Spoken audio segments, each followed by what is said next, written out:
Illinois businesses will soon receive a break on some credit card fees.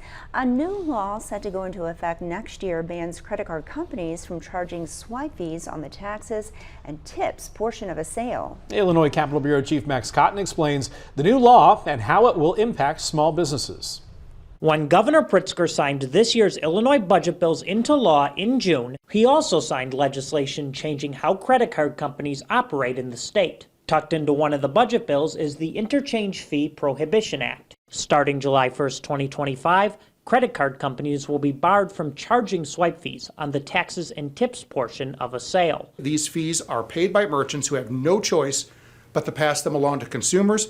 This is a real problem that Illinois lawmakers have taken the first step of chipping away at with the passage of the Interchange Fee Prohibition Act. Gordon Davis is one of the co-founders of the Whimsy Tea Company in Springfield. He says his business paid $5,000 in interchange fees last year, some of which was on taxes and tips. He says he expects to pay taxes, but we were paying for the privilege of paying taxes, if that makes sense.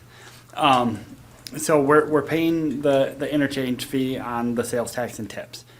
And then when we file our taxes, if we pay by debit card, we're paying that interchange fee again. So these just keep getting wrapped up over and over and over again. Davis isn't the only one who likes the new law. The Retail Merchants Association says recent poll numbers show 74% of respondents supported the Interchange Fee Prohibition Act. Despite those numbers, Ben Jackson with the Illinois Bankers Association says many who were polled may not realize the impact the new law could have on how they pay for things.